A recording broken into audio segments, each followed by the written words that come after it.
boa tarde para você. Domingo tem Vasco e Santos ao vivo na Globo, às 4 da tarde.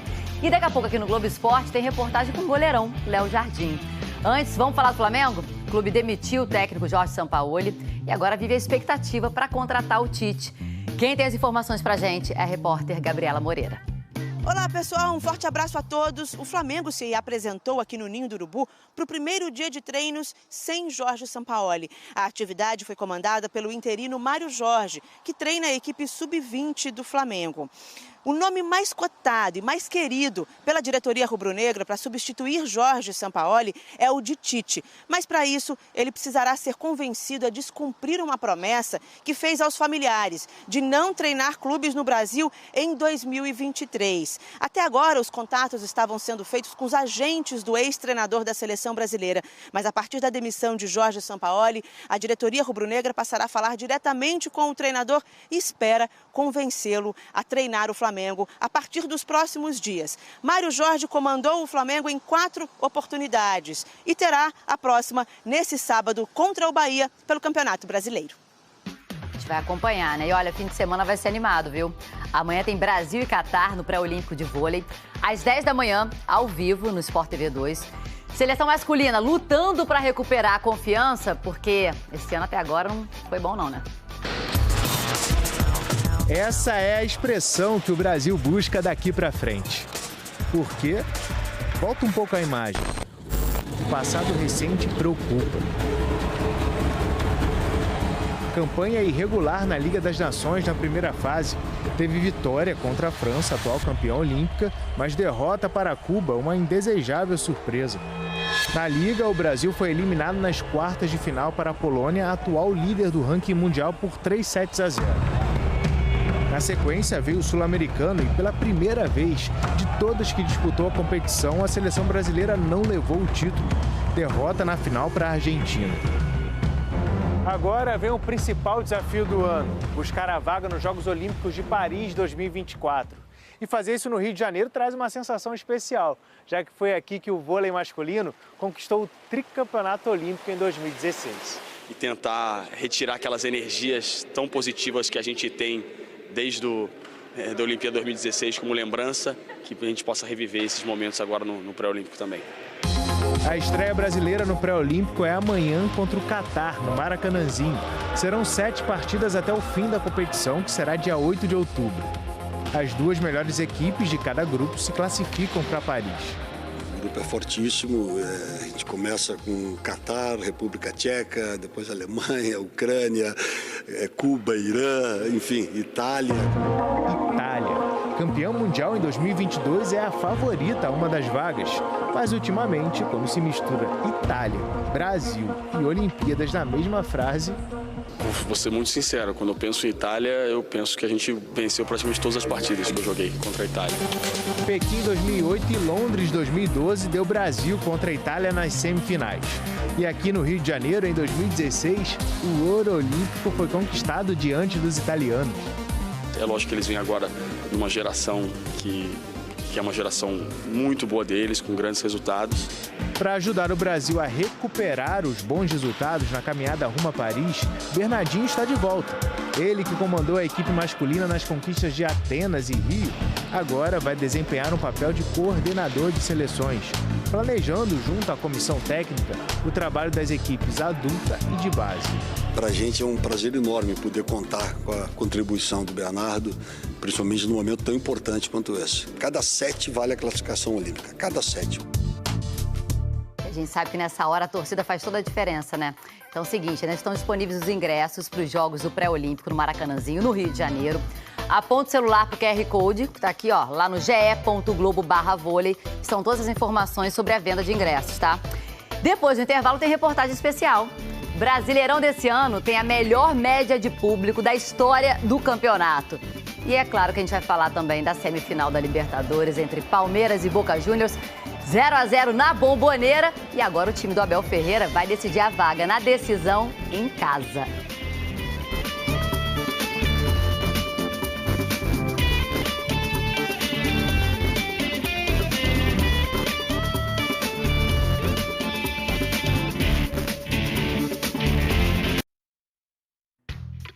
De volta com mais mudanças. Mano Menezes é o novo técnico do Corinthians. Já chegou trabalhando, comandou o treino nessa quinta. Foi contratado menos de 24 horas depois da demissão de Vanderlei Luxemburgo. E é o quarto técnico a assumir o time esse ano. E amanhã começa a 25ª rodada do Brasileirão. Mais um fim de semana de torcedores empolgados. Porque olha só, o campeonato desse ano tem a melhor média de público da história. Mudam as cores, mas o discurso é sempre o mesmo. Eu considero a nossa torcida uma das melhores do Brasil. A gente empurra o tempo todo e eu acho que isso faz muita diferença aqui. Nós, gremistas, somos mais apaixonados, né? O amor pelo Bahia é enorme. É ser Bahia mesmo, fanático, é o fanatismo. A gente tem a maior torcida do Brasil, a melhor torcida do Brasil. Os torcedores de São Paulo são apaixonados pelo time, não tem o que falar. Acho que não tem comparação. Não tem torcida igual que faça igual a gente. Desconsiderando os exageros próprios do clubismo, essa galera toda tem alguma razão. Tem muita torcida dando show nesse brasileiro. Até aqui, são mais de 26 mil pagantes nas arquibancadas a cada partida. Melhor média da história do campeonato. Entre os fatores que contribuem para essa alta, está um processo batizado de arenização. Desde a Copa de 2014, alguns estádios foram construídos ou reformados para atender um padrão maior de conforto para o público. Eu diria que isso pode ser um fator que se reflete nas arenas mais bem cuidadas e se reflete também na forma como o torcedor acaba correspondendo na ida ao estádio. Na Série A, 11 arenas são usadas de forma constante por 12 clubes. E isso fez com que mais gente se sentisse à vontade para frequentar partidas de futebol. A Mariana, por exemplo, só conheceu o Maracanã já depois da reforma e hoje não perde uma oportunidade de ver o Flamengo em campo. Então eu fui uma adolescente, menina na década de 90, que era um Maracanã completamente diferente. Então, assim, até existia esse receio de vir ao Maracanã sozinha, sem ninguém. E desde 2014, que eu nunca mais parei de vir ao Maracanã. Para mim, é o lugar mais mágico do Rio de Janeiro. Hoje é realmente bem mais tranquilo e bem mais acolhedor. O Maracanã ajuda a puxar a média de público do Brasileirão para cima. As 6 partidas do campeonato com mais torcida aconteceram aqui. Mas não são só torcedores apaixonados que lotam as arquibancadas em dias de jogos. Afinal, esse é um dos pontos turísticos mais procurados por quem visita o Rio de Janeiro. Nessa hora, sai a Mariana torcedora e entra a profissional. Ela trabalha levando turistas ao estádio. Recentemente, acompanhou um grupo de mais de 10 estrangeiros. Eu já nasci gostando de futebol. O Maracanã é um dos estádios mais icônicos do mundo. Por isso, a gente quis viver essa experiência. O Gianmarco esteve no Maracanã num dia de jogo do Flamengo. Foi mais um entre os mais de 51 mil pagantes que lotam o estádio a cada partida do líder de público do Brasileirão. O top 5 do campeonato tem ainda São Paulo, Corinthians, Palmeiras e Bahia. Desses todos, o tricolor paulista é o único que não manda suas partidas em uma arena. Mas o Morumbi também tem atraído um número maior de torcedores. A torcida de São Paulo, de uns anos pra cá, ela tá fanatizando. E antigamente, na minha época, a torcida de São Paulo não era tão fanática, ela ia nas finais, né? Agora, no Morumbi, qualquer jogo que você vai de São Paulo, 45 mil pessoas pra cima. O Davi, filho do Júnior, não tinha nem 1 ano quando começou a frequentar o Morumbi, levado pelo pai. Ele faz parte de uma nova geração de São Paulinos. Uma turma que não cresceu vendo o time empilhando títulos. A gente gosta de ir no estádio com um objetivo: torcer pelo São Paulo. Não importa se empata, não importa se ganha e não interessa se vai perder. Essa é mais uma novidade do brasileiro desse ano, não só entre os São Paulinos: a fidelidade do torcedor. Fases boas ou ruins interferem cada vez menos para a presença de público. Se dentro de campo alguns times podem deixar a desejar, até o fim do campeonato a promessa é de mais espetáculos, pelo menos nas arquibancadas. Foram como 2 tacadas, de primeira, certeiras. Ele precisa de um toque! Mis companheiros jogam coletivamente e para mim é muito mais fácil. Em 220 jogos no Brasil, contando a passagem pelo Vasco, Cano já fez 122 gols. 35 só esse ano. É o artilheiro do futebol brasileiro na temporada. E é também o artilheiro dessa Libertadores com 11 gols. No sábado, o Fluminense enfrenta o Cuiabá na Arena Pantanal pelo Campeonato Brasileiro. A última vez que o time venceu fora de casa na competição foi há mais de 4 meses. Mas, nesse momento da temporada, essa não deve ser a preocupação do técnico Fernando Diniz. O treinador deve poupar titulares para a partida decisiva da semifinal da Libertadores contra o Inter semana que vem. No Maracanã, Felipe Melo saiu com dores no joelho. Ganso está longe da melhor condição física. Os dois podem ser preservados. Cano também. Mas para quem esteve presente em 49 das 54 partidas do time na temporada, o risco é ele não ficar muito feliz com a decisão.